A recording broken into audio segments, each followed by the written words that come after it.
नमो भगवते वासुदेवाय नमः। आपके अपने YouTube चैनल जय मां कंचक में आपका बहुत बहुत स्वागत है। भगवान लक्ष्मी नारायण की कृपा आप और आपके परिवार पर सदा सर्वदा बनी रहे। आज की वीडियो में हम मार्गशीर्ष अघन मास महात्म्य का कथा अध्याय 18वां आपके सामने प्रस्तुत करने जा रहे हैं।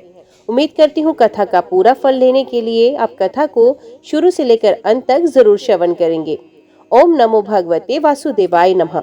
व्यास जी ने कहा, भक्ति के आनंद की निरंतर प्राप्ति के लिए हम कृष्ण को नमन करते हैं, जिनका स्वरूप श्री राधा के साथ अस्तित्व ज्ञान और आनंद से बना है, जो निरंतर अनंत सुखों की वर्षा करता है, जो ब्रह्मांड की उत्पत्ति, पालन और संहार का कारण है। नैमिषा वन में बैठे अत्यंत बुद्धिमान सूत को प्रणाम करने के बाद कथा के अमृत रस का आनंद लेने के विशेषज्ञ ऋषियों ने कहा, राजा युधिष्ठिर वज्रनाभ को मथुरा के गौरवशाली देश में और उनके पोते परीक्षित को हस्तिनापुर में राज्याभिषेक करने के बाद अपना सिंहासन त्याग कर चले गए। उन दोनों राजाओं ने क्या किया? सूत जी ने उत्तर दिया, नारायण नर नरोत्तम पुरुषों में श्रेष्ठ अर्थात अर्जुन, देवी सरस्वती और व्यास को प्रणाम करने के बाद पुराण का उच्चारण पाठ करना चाहिए। जब राजा युधिष्ठिर महान पथ उत्तरी दिशा पर चले गए तो हे ब्राह्मणों, राजा परीक्षित वज्रनाभ को देखने की इच्छा से मथुरा गए। ये जानकर कि उसके चाचा आए हैं, वज्र स्नेह से अभिभूत हो गया। उसने पास आकर स्वागत करने के लिए उसे नमस्कार किया और अपनी हवेली में ले गया। उस वीर ने, जिसका मन पूर्णतः कृष्ण के प्रति समर्पित था, उसे गले लगाया। वे निवास के अंदर गया और हरि की पत्नियों, रोहिणी और अन्य लोगों को प्रणाम किया। राजा परीक्षित का वे बहुत आदर करते थे। उन्होंने आराम किया और आराम से बैठकर वज्रनाभ से कहा, हे प्रिय, हमारे पिता और दादाओं को आपके पूर्ववर्तियों द्वारा बड़े पैमाने पर दुखों से छुटकारा दिलाया गया था। मैं भी सुरक्षित था। हे प्रियजन, मैं बदले में तुम्हें पर्याप्त रूप से प्रतिफल मदद नहीं दे सकता। अतः मैं आपसे प्रार्थना करता हूँ कि आप अपने राज्य का सुखपूर्वक आनंद लेते रहें। आपको वित्त, राजकोष और रक्षा सेना के बारे में कोई चिंता करने की आवश्यकता नहीं। ना ही तुम्हें शत्रु के दमन के विषय में कोई चिंता करने की आवश्यकता है। इनमें से कोई भी चिंता आपको बिल्कुल भी परेशान नहीं करनी चाहिए। केवल माताओं, बुजुर्ग, रिश्तेदारों की ही अच्छी सेवा करनी चाहिए। सभी चिंताओं को मुझ पर छोड़कर उनसे दूर रहो। ये सुनकर वज्र अत्यंत प्रसन्न हुआ। उसने उसे उत्तर दिया, हे राजा, तू जो मुझसे कहता है ये बिल्कुल उचित है। आपके पिता ने मुझे धनुर्विद्या की शिक्षा देकर कृतज्ञ किया, इसलिए मुझे बिल्कुल भी चिंता नहीं, क्योंकि मैं दृढ़ता से अपने कर्तव्य को कायम रखता हूँ। लेकिन मुझे बड़ी चिंता है, इस पर कुछ विचार करें। मथुरा में मेरा राजतिलक हो चुका, तो भी मैं उजाड़ वन में रह रहा हूँ। कहाँ गई यहाँ की प्रजा? मुझे प्रजा से बसा हुआ राज्य पसंद है। इस प्रकार कहे जाने पर विष्णुरात ने वज्र के संदेह दूर करने के लिए नंद के पुजारी शांडिल्य और अन्य लोगों को आमंत्रित किया। शांडिल्य तुरंत अपनी कुटिया छोड़कर वहां आ गए। वज्रनाभ द्वारा विधिवत सम्मानित होने पर उन्होंने एक उत्कृष्ट आसन ग्रहण किया। परीक्षित ने कुछ परिचयात्मक टिप्पणियां की। तब ऋषि ने अत्यंत प्रसन्न होकर उन दोनों को सांत्वना देते हुए इस प्रकार कहा, वज्र नामक भूमि का रहस्य मेरी ओर से जैसा कि मैं सुनाता हूँ, ध्यान पूर्वक सुनो। व्रज धातु का अर्थ है फैलाना। भूमि विस्तृत रूप से फैली होने के कारण इसे व्रज कहा जाता है। परम ब्रह्म गुणों से परे है, ये व्यापक है और इसे व्रज कहा जाता है। ये सबसे बड़ा वैभव और शाश्वत आनंद का स्वरूप है। ये मुक्तों का अटल श्रेष्ठ क्षेत्र है।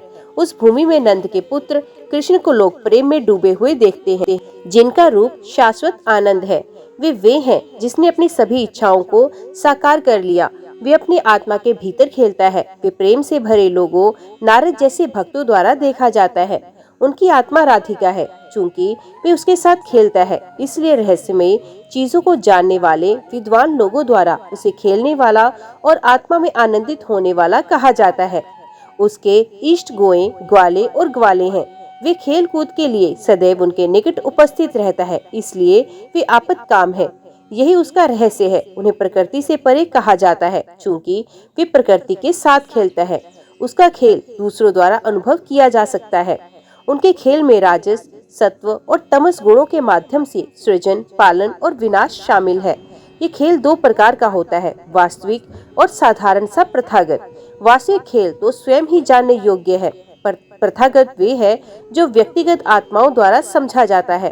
पहले के बिना दूसरा हो नहीं सकता और दूसरा कहीं भी पहले के बराबर नहीं पहुंच पाता। उनकी व्यवहारिक लीला हमारे अनुभव की सीमा के भीतर है, जहां दुनिया, भूमि आदि मौजूद है। मथुरा क्षेत्र इसी पृथ्वी पर है और यहीं ब्रजभूमि भी विद्यमान है। यहीं पर सच्चाई को अच्छी तरह छुपाया जाता है। कभी कभी ये उन लोगों के लिए प्रकट होता है जो उसके लिए प्यार से भरे होते हैं। ये उनके सामने पूरी तरह से प्रकट है। द्वापर के अंत में किसी समय जो लोग भगवान की गुप्त क्रीड़ाओं को ज्ञाता है, वे अब की तरह एकत्रित होते हैं। उस समय हरि अपने इच्छित लोगों को अपनी ओर अपने लोक में समाहित करने के लिए अपने लोक सहित अवतार लेंगे। तब देवता और अन्य लोग भी उसके चारों ओर अवतार लेते हैं। सबकी इच्छा पूरी करने के बाद हरि अंतर ध्यान हो गए। तीन प्रकार के लोग निस्संदेह यहाँ रहे। वे नित्य या वे जो उसे प्राप्त करने की इच्छा रखते हैं, और देव और अन्य। देवाज्ञों को पहले कृष्ण द्वारा द्वारका ले जाया गया था। फिर मूसल यादवों के बीच भाईचारे की लड़ाई में इस्तेमाल किए जाने वाला मूसल के माध्यम से उन्हें अपने में समाहित कर लिया गया। जो सदैव प्रेम और आनंद के रूप में रहते हैं, उन्हें स्वयं से संबंधित नित्य में परिवर्तित कर दिया गया और उनमें विलय कर दिया गया। सभी नित्य सामान्य अयोग्य लोगों द्वारा देखे जाने के अयोग्य होते हुए भी अदृश्य हो गए। साधारण लोग जो अधिकृत लोगों को देखने आए थे, उन्होंने उन्हें नहीं देखा। अतः वे व्रज को चारों ओर से उजाड़ कर चले गए। इसलिए हे वज्रनाभ, तुम्हें बिल्कुल भी चिंता करने की आवश्यकता नहीं। मेरे कहने पर यहाँ कोई गांव बसाओ, आप सिद्धि कार्य में सफलता प्राप्त करेंगे। तुम्हें कृष्ण की लीलाओं के अनुसार अपने द्वारा बसाए गए गांव के नाम बताने चाहिए। इस प्रकार आप इस महान पृथ्वी की सेवा करेंगे। आपको गोवर्धन, दीर्घपुर, मथुरा, महावन, नंदीग्राम और भ्रष्टानु में अपना राज्य स्थापित करना होगा। जैसे ही आप नदी, पहाड़ों, जल कुंडों, पवित्र गड्ढों और उपवनों का सहारा लेंगे, आपकी भूमि की प्रजा बहुत समृद्ध होगी और आप प्रसन्न होंगे। अस्तित्व, ज्ञान और आनंद से युक्त इस ब्रह्मलोक की तुम्हें सावधानी पूर्वक सेवा करनी चाहिए। मेरे आशीर्वाद से कृष्ण का क्षेत्र यहाँ समृद्ध हो। इसकी सेवा करने से ही व्रज उद्धव तुमसे मिलेंगे। तब तुम और माताएं उससे ये रहस्य जान लेंगी। इतना कहकर शांडिल्य कृष्ण का स्मरण करते हुए चले गए। विष्णु रात और वज्र को अत्यधिक प्रसन्नता प्राप्त हुई। ओम नमो भगवते वासुदेवाय नमः। अभी हम श्रवण करते हैं पद्म पुराण से दान देने की महानता। व्यास जी ने कहा, हे ब्राह्मण, मैंने तुम्हें विष्णु की पूजा का फल संक्षेप में बताया है। अब मैं तुम्हें उपहारों के बारे में बताता हूँ। ध्यान से सुनिए। दान देने और प्रायश्चित करने में उपहार देना श्रेष्ठ बताया गया है। कहते हैं प्रायश्चित के कारण पाप होता है, उपहार देने के कार्य में कोई पाप नहीं है। कृत युग में तपस्या सर्वोत्तम कही गई है और त्रेता युग में ध्यान सर्वोत्तम कहा गया है। द्वापर युग में पूजा सर्वोत्तम कहा जाता है। कल युग में दान देना सर्वोत्तम माना गया है। इसलिए सर्वोच्च पद की इच्छा रखने वाले बुद्धिमानों को कलयुग में लक्ष्मी भगवान को प्रसन्न करने के लिए हमेशा दान देना चाहिए। जिस प्रकार चंद्रमा अंक दर अंक बढ़ता जाता है, बुद्धिमानों द्वारा उपहार देने और प्रायश्चित करने की स्थिति भी ऐसी ही कही जाती है। हे ब्राह्मण श्रेष्ठ, धन का भंडारण एक तिनके से भी करना चाहिए। बुद्धिमान व्यक्ति को अपने संग्रहित धन का उपयोग उपहार देने में करना चाहिए। जो मनुष्य धन होते हुए भी ना तो उसका उपभोग करता है और ना ही उसका दान करता है, उसे दरिद्र समझना चाहिए तथा उपहार देने या भोगने से वंचित होना चाहिए। हे ब्राह्मण, धन किसके पास आता है, इसके साथ कौन जाता है? जब मृत्यु आती है तो इस संसार में जो पहले दिया गया है वे मनुष्यों की सहायता के लिए आता है। जो मनुष्य बार बार दान देने से दरिद्र हो जाते हैं, उन्हें दरिद्र नहीं जानना चाहिए। वे अगली दुनिया में महान स्वामी हैं। जो लोग कृपणता के कारण धन संचय करते हैं, उन्हें अत्यंत दुखी जानना चाहिए। अंत में वे सब कुछ त्याग कर निराश होकर चले जाते हैं। हे ब्राह्मण, अच्छी प्रबल शक्ति से रहित मनुष्य परलोक में धन और संबंधियों से रहित रहता है। मनुष्यों को जो कुछ नहीं मिलता वे वहाँ उसका साथ नहीं देता। हे ब्राह्मण, भक्ति और विश्वास वाले विष्णु के भक्तों को प्रतिदिन श्रद्धा पूर्वक छोटे छोटे दान देने चाहिए। बुद्धिमानों ने भोजन के दान को सभी दानों में सर्वोत्तम बताया है, तो पानी का दान भी। भोजन के बिना प्राणवायु शरीर में नहीं रह सकती, इसलिए जो अन्न देता है उसे जीवनदाता जानना चाहिए। और जीवन दाता सब कुछ का दाता है, अत अन्नदाता को सभी प्रकार के दानों का फल प्राप्त होता है। जल देना भोजन देने के समान है। जल के बिना भोजन का अस्तित्व नहीं होगा, इसलिए पानी दिया जाता है। हे ब्राह्मण श्रेष्ठ, भूख और प्यास को समान कहा गया है, इसलिए बुद्धिमानों ने जल के दान को सर्वोत्तम बताया है। जल ही मनुष्य का जीवन है, जीवन उनका जीवन नहीं है। अत जीवन की रक्षा के लिए बुद्धिमान मनुष्य को जल देना चाहिए। हे ब्राह्मण श्रेष्ठ, जिसने पृथ्वी पर अन्न और जल दिया है, उसने सभी दान दिए हैं, इसके बारे में कोई संदेह नहीं। अभी अन्नदान और जलदान की महिमा सुनो। हस्तिनापुर नगर में ही एक दिव्य कन्या के समान, सुंदर कुबेर के समान धनवान वेश्या रहती थी। वे रति विद्या नाम से जानी जाती थी और उसमें एक सुंदर महिला के सभी लक्षण थे। वहाँ भी शेमकरीब नाम की एक ब्राह्मण महिला रहती थी, जो एक महान परिवार में पैदा हुई। ब्राह्मण की वे कन्या, जो सर्वगुण संपन्न थी, विधवा थी। हे ब्राह्मण श्रेष्ठ, उस ब्राह्मणी का मन पर पुरुषों में आसक्त था। वे निषिद्ध कार्य करते करते विचार शून्य हो गई। हे ब्राह्मण स्त्री ने वैश्या के निकट रहते हुए उसे मित्रता की और एक वैश्या का जीवन अपना लिया। वैश्या और ब्राह्मण स्त्री एक साथ खुशी खुशी प्रतिदिन अनगिनत पाप करती। तब वे रतिदिग्ध वृद्धावस्था को प्राप्त हुआ। वे ब्राह्मण स्त्री भी बूढ़ी हो गई। किसी समय उस प्रधान वैश्या ने, जो वृद्ध हो चली थी, अत्यंत चकित थी और जो विनय से परिपूर्ण थी, अपनी सखी से ये शब्द बोली। रति विद्या ने कहा, मैंने तुम्हारे साथ मिलकर अनेक भयानक पाप किए। अब भी मेरे मन में पाप करने का बड़ा विचार है। बुढ़ापे ने मेरी सारी सुंदरता और शक्ति छीन ली। ऐसी स्थिति, जो अवस्था अस्वस्थता का कारण बनती है, मुझे आशा नहीं छोड़ती। मैंने जिन्होंने पाप किए, बहुत बड़ी अचल संपत्ति अर्जित कर ली है। ये देखकर मानो मेरी मृत्यु निकट आ गई। अब मैं निस्संतान मर जाऊंगी, तो मेरे पापों से प्राप्त मेरे धन की रक्षा कौन करेगा? इसलिए हे स्त्री, यदि आपकी सहमति हो तो मैं अन्याय से अर्जित अपनी सारी संपत्ति ब्राह्मणों को दान देना चाहती हूँ।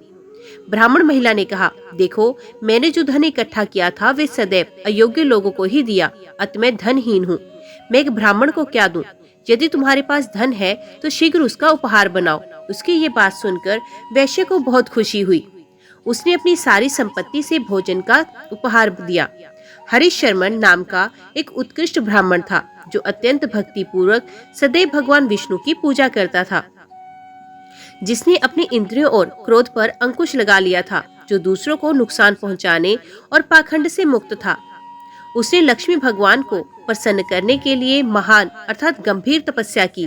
वे प्रतिदिन चंदन, पुष्प, नैवेद्य, धूप, दीप और दीप से देवों के देव विष्णु की पूजा करता। हालांकि ब्राह्मण अमीर था, फिर भी वे हमेशा पैसे खर्च करने से डरता। हे ब्राह्मण श्रेष्ठ, कंजूस के घर में चींटियां, चूहे तथा अन्य जीव जंतु सदैव भूखे रहते हैं। हे ब्राह्मण श्रेष्ठ, वे उपहार देने का कार्य किए बिना अर्थात ना किए हुए प्रतिदिन अपनी कमाई हुई सारी संपत्ति का आनंद लेता है। पैसे मांगने के डर से उसने कभी अपने दोस्तों और ब्राह्मण रिश्तेदारों से बातचीत नहीं की। हे श्रेष्ठ ब्राह्मण, अपने घर में अपनी बहुत बड़ी संपत्ति को गिनकर अपने आप को सबसे बड़ा मानते हुए खुद को प्रसन्न किया। जिस समय मृत्यु नियत थी, उसी समय उस अत्यंत धनी ब्राह्मण, उस वैश्या, उस ब्राह्मण महिला की मृत्यु हो गई। तब भगवान धर्मराज अर्थात यम के अत्यंत भयंकर दूत हाथों में पाश और हथौड़े लिए हुए उनके पास आए। चंड आदि दूत उन्हें लेकर कठिन मार्ग से तुरंत यम के नगर को चले गए। चंदा ने यम से कहा, हे जीवन के स्वामी, आपके आदेश से हरिशर्मन को यहाँ लाया हूँ। इसी प्रकार वैश्या, ब्राह्मण महिला भी यहाँ लाई गई हैं। उन्हें अपने सामने खड़ा देखें। उन्हें देखकर जीवन के स्वामी हंसे। हे ब्राह्मण श्रेष्ठ और सभी कार्यों में कुशल चित्रगुप्त से इस प्रकार बोले, हे बुद्धिमान, अत्यंत बुद्धिमान चित्रगुप्त, इनके सभी अच्छे और बुरे कार्यों पर शुरू से विचार करें। तब यम की आज्ञा से बुद्धिमान चित्रगुप्त ने उनके सभी अच्छे और बुरे कार्यों पर विचार किया और उनसे बोले, हे भगवान, सुनिए, मैं आपको उनके धार्मिक गुण और पाप बताऊंगा जो इस वैश्या, इस ब्राह्मण महिला और हरिशर्मन ने किए थे। अत्यंत दुष्ट हृदय वाली इस रतिविद्या नामक वैश्या ने जो पाप किए, उनका वर्णन करना संभव नहीं। हे सूर्यपुत्र, जब वे बूढ़ी हो गई तो उसने अन्याय से कमाया हुआ अपना सारा धन भोजन में लगा दिया। भोजन के उपहार की प्रभावकारिता के कारण उसे करोड़ों अस्तित्वों के दौरान किए गए उसके सभी पापों से त्याग दिया गया, जिसके परिणाम स्वरूप उसे पीड़ा के घरों में निवास करना पड़ा, यानी यहाँ पीड़ाएं दी जाती हैं। हे महान राजा, जो लोग पापी होते हुए भी पृथ्वी पर अन्न का दान करते हैं वे विष्णु के सर्वोच्च पद पर जाते हैं। ब्राह्मण हत्या के अर्थात पापों से उतने ही पाप नष्ट होते हैं जितने पृथ्वी पर मनुष्यों द्वारा दिए गए भोजन से होते हैं। इसके बारे में कोई संदेह नहीं। हे सूर्यपुत्र, पाप अन्नदाताओं के शरीर को छोड़कर भोजन ग्रहण करने वालों के पात्रों में चला जाता है। इसलिए बुद्धिमान लोग पापियों को भोजन स्वीकार नहीं करते। जो मूर्ख इसे भ्रमवश स्वीकार करते हैं वे पापी ही रहते हैं। हे प्रभु, मैंने वैश्य के अच्छे और बुरे कर्म बताए, ब्राह्मण स्त्री के अच्छे और बुरे कर्मों को सुनिए।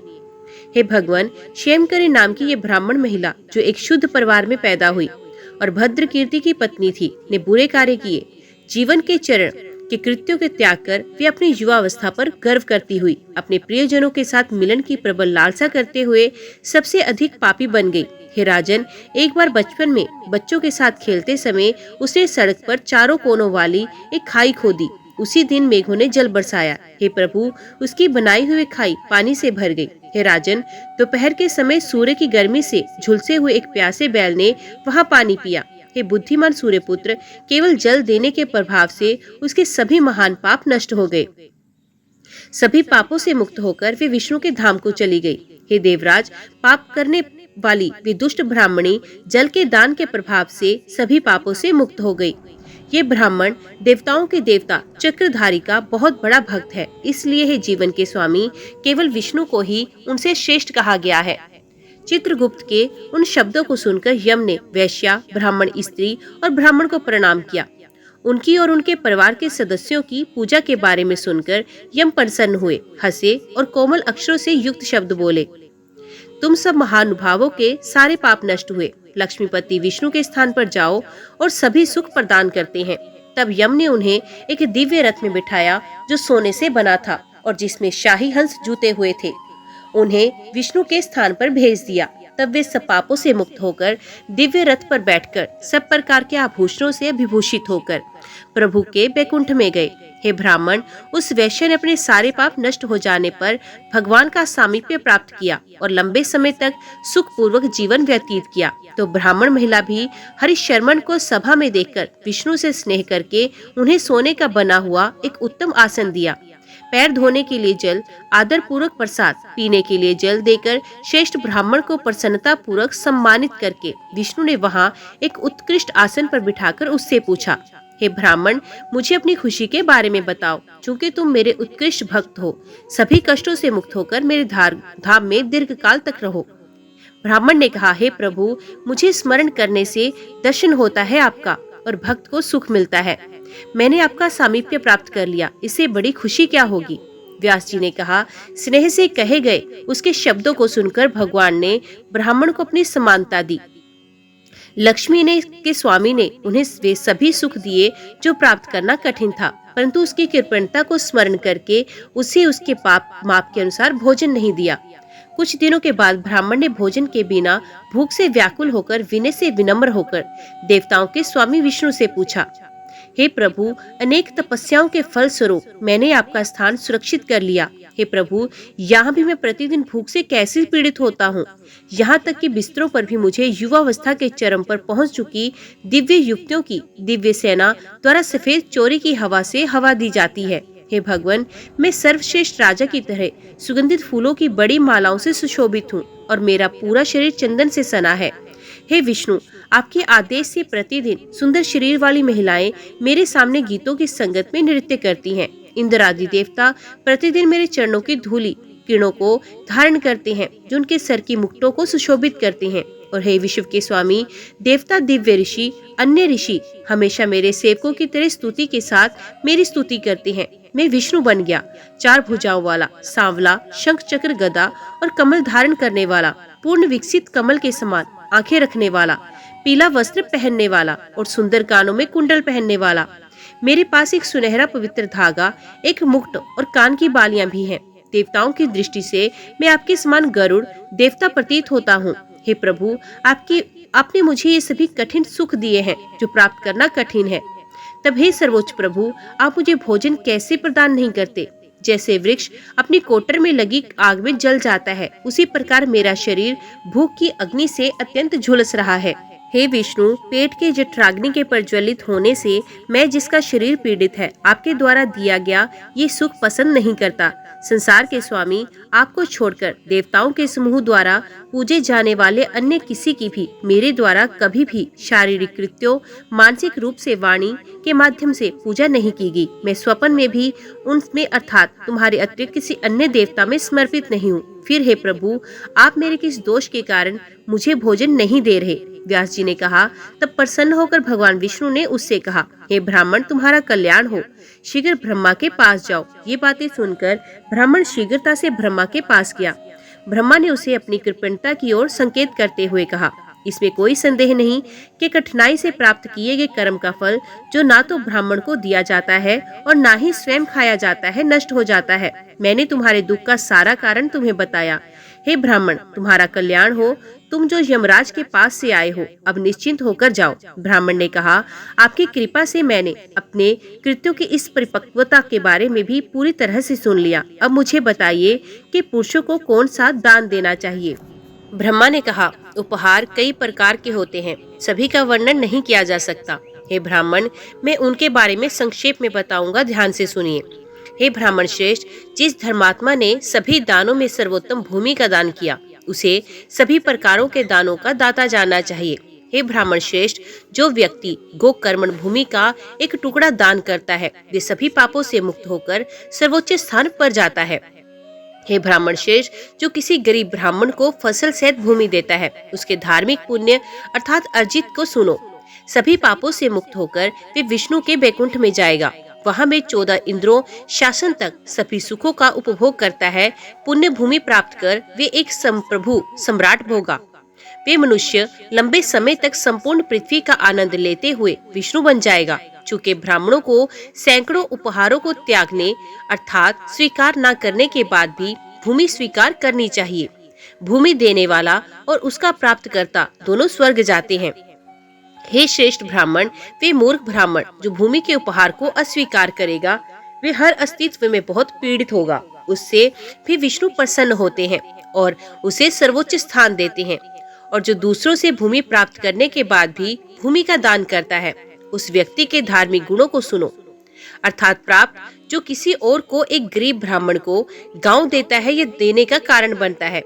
बुद्धिमान व्यक्ति विष्णु के लोक में उतने ही समय तक जीवित रहेगा जितना मनु के काल में पृथ्वी पर धूल के कण होते हैं या वर्षा में बूंदें होती हैं। हे ब्राह्मण, मैं तुम्हें उस सज्जन व्यक्ति के धार्मिक पुण्य के बारे में बता रहा हूँ जो अपने बछड़े सहित एक दुधारू गाय ब्राह्मण को देता है। जो मनुष्य किसी ब्राह्मण को गाय देता है, उसे वही फल प्राप्त होता है जो 7 दीपों सहित पृथ्वी को फसल सहित दान करने से मिलता है।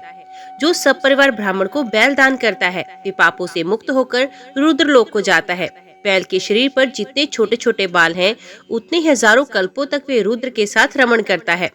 जो वेदों में पारंगत व्यक्ति को गाय देता है, वे रुद्र के लोक से इस संसार में कभी नहीं लौटता। हे ब्राह्मण, जो कोई ब्राह्मण को तिल के बीज वाला बैल देगा, वे तिल के बीज की संख्या के अनुसार रुद्र के निवास में निवास करेगा। जो एक ब्राह्मण को तिल के बीज के बराबर भी सोना देता है, वे अपने परिवार के करोड़ों सदस्यों सहित विष्णु के धाम में जाता है। जो व्यक्ति श्रद्धा पूर्वक किसी गरीब ब्राह्मण को चांदी दान करता है, वे चंद्रमा के लोक में पहुंचता है और वहां अमृत पीता है। हे ब्राह्मण श्रेष्ठ, जो हीरा या मोती या मूंगा या कोई अन्य रत्न देता है, वे इंद्र के लोक में जाता है।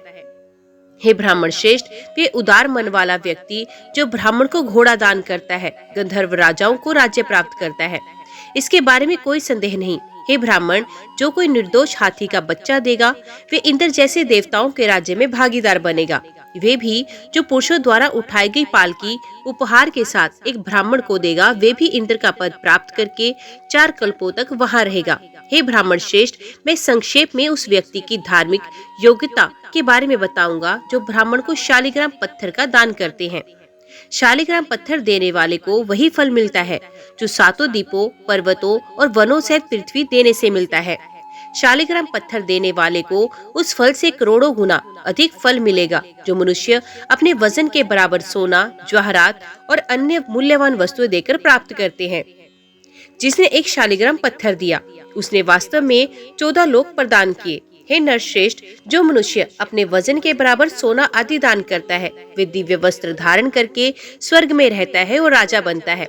वे पुण्य माता के गर्भ से जन्म नहीं लेता। वे श्रेष्ठ पुरुष जो अपनी पुत्री को अलंकारों से सुसज्जित विवाह करने योग्य वर को देता है, वे दोबारा जन्म लिए बिना आवश्यकता के विष्णु के लोक में जाता है। जो मूर्ख मनुष्य मोहवश अपनी कन्या को बेचता है, वे पुरुषवृत्त नामक भयानक नरक में जाता है। हे ब्राह्मण, इस प्रकार बेची गई पुत्री से जो पुत्र उत्पन्न हो, उसे चांडाल के समान सभी धार्मिक संस्कारों से निष्कासित जानना चाहिए। पवित्र ग्रंथों को जानने वाले व्यक्ति को कभी भी अपनी बेटी को बेचने वाले का चेहरा नहीं देखना चाहिए। यदि अज्ञानवश वे इसे देख ले तो उसे सूर्य की ओर देखना चाहिए। हे ब्राह्मण, अपनी बेटी को बेचने वालों की उपस्थिति में किए गए सभी शुभ कार्य निष्फल हो जाएंगे। अपनी बेटी को बेचने वाले के लिए नरक में कोई मुक्ति नहीं। जो अपनी कन्या ब्याह देता है, फिर वे स्वर्ग से नहीं लौटता। इस संबंध में अधिक बातचीत करने से क्या लाभ, मैं तुम्हें संक्षेप में बताऊंगा। हीरा भूमि का टुकड़ा तथा कन्या का फल 100 गुना अधिक होता है। जो पृथ्वी पर एक जोड़ी जूते, एक छाता देता है, उसका धार्मिक पुण्य सुनो। मैं इसे संक्षेप में बताऊंगा। समस्त ऐश्वर्य से संपन्न होकर वे यहीं अर्थात इस संसार में 100 वर्षों तक निवास करेगा। मृत्यु के बाद इंद्र की नगरी में पहुंचना, वे वहां 400 कल्पों तक रहेगा। जो नया वस्त्र देता है, वे उत्तम पद को प्राप्त होता है। जो कोई पुराना वस्त्र या बूढ़ी गाय या रजस्वला कन्या को दान देता है, वे सदैव नरक में पड़ता है। हे ब्राह्मण, जो मनुष्य फल देता है, वे देवताओं के लोक अर्थात स्वर्ग को जाता है। वहाँ वे हजारों कल्पों तक अमृत के समान फल का भोग करता है। हे ब्राह्मण, सब्जियों का दाता भगवान शिव के पद पर जाता है। वहाँ वे देवताओं के साथ 2 कल्प तक दूध में उबले चावल का भोग करता है। दूध, दही, घी और छाछ का दाता भगवान विष्णु के सामने अमृत का पेय प्राप्त करता है। जो मनुष्य पुष्प चंदन अर्पित करता है, वे पुष्पों और चंदन से सुशोभित होकर देवताओं के लोक स्वर्ग में जाता है। वे हजारों युगों तक वहीं रहता है। हे ब्राह्मण श्रेष्ठ, जो दीपक या आसन अर्पित करता है, वे सभी पापों से मुक्त होकर जलते हुए दीपकों की पंक्तियों से घिरा हुआ दिव्य सिंहासन पर बैठता है। हे राजा, तांबुल देने वाला सभी शुभ वस्तुओं का आनंद लेता है। स्वर्ग में दिव्य देवियों की छाती पर लेटकर तांबुल खाता है। हे श्रेष्ठ ब्राह्मण, ये मनुष्य जो ज्ञान देता है, विष्णु की निकटता प्राप्त करने के बाद कुछ 100 युगों तक उनके पास ही रहेगा। फिर हे श्रेष्ठ ब्राह्मण, वहाँ ज्ञान प्राप्त करके वे लक्ष्मी के भगवान की कृपा से मुक्ति प्राप्त करता है, जिसे प्राप्त करना कठिन है। जो किसी असहाय अत्यंत पीड़ित ब्राह्मण को शिक्षा देता है, वे विष्णु को धाम को जाता है, जहाँ से इस पृथ्वी पर लौटना कठिन है। यहाँ तक कि कुलीन परिवार का सबसे अच्छा ब्राह्मण भी ज्ञान के बिना चमकता नहीं। इसलिए जो लोग ब्राह्मण को शिक्षा देते हैं, वे सर्वोच्च पद पर जाते हैं। एक ब्राह्मण जिसकी शरण देवता लेते हैं, वास्तव में भी एक देवता है। सभी जातियों के गुरु का ज्ञान के बिना कोई प्रकाश नहीं। जिसने ब्राह्मण को शिक्षा दी, उसने संसार में जितने भी सोने जैसे उपहार हैं, उन्हें दे दिया। मैं तुम्हें उस मनुष्य के धार्मिक गुणों को संक्षेप में बताऊंगा जो श्रद्धा पूर्वक पुस्तक तक दान करते हैं। किताब के हर एक पन्ने पर लिखे एक एक अक्षर के बदले में उसे 1 करोड़ गाय देने का फल मिलता है। पुस्तक देने वाला मनु के उतने ही समय तक बैकुंठ में रहेगा जितने दिन द्विज उस पुस्तक को पढ़ते हैं। हे ब्राह्मण, ऐसे कई उपहार हैं। 200 महीने में भी इस संसार में ऐसा कौन है जो उनका सही सही वर्णन कर सके। ब्राह्मण हत्या जैसे सभी पाप जो मनुष्यों द्वारा किए जाते हैं, उपहार देने से नष्ट हो जाते हैं। इसलिए व्यक्ति को उपहार देना चाहिए। उस दान का फल तब तक मिलता है जब तक तीनों वर्णों द्वारा अपने धार्मिक गुणों से दिए गए दान की सामग्री विद्यमान रहती है। इसमें कोई संदेह नहीं कि मनुष्य को लक्ष्मी को प्रसन्न करने के लिए दिए गए दान से करोड़ गुना दान अधिक धार्मिक पुण्य प्राप्त होता है। हे ब्राह्मण, इसलिए एक बुद्धिमान व्यक्ति को विष्णु को प्रसन्न करने के लिए भक्ति पूर्वक उपहार देना चाहिए। बुद्धिमानों ने दान देने को तब से भी श्रेष्ठ बताया है, इसलिए बुद्धिमान व्यक्ति को प्रयास करके भी उपहार देना चाहिए। हे ब्राह्मण, इस संसार में उसके समान कोई नहीं जो दान देना और तपस्या करना दोनों करता हो। ओम नमो भगवते वासुदेवाय नमः। आज की वीडियो में इतना ही। उम्मीद करती हूँ वीडियो आपको पसंद आई होगी। वीडियो पसंद आई हो तो वीडियो को लाइक और चैनल को सब्सक्राइब जरूर कीजिएगा। जय श्री कृष्णा लिखकर कमेंट बॉक्स में अपनी हाजिरी और अपने सुझाव देना ना भूलेगा। तो मिलते हैं अगले अध्याय के साथ। तब तक के लिए देखते व सुनते रहिए। जय मां कंजक, जय माता दी।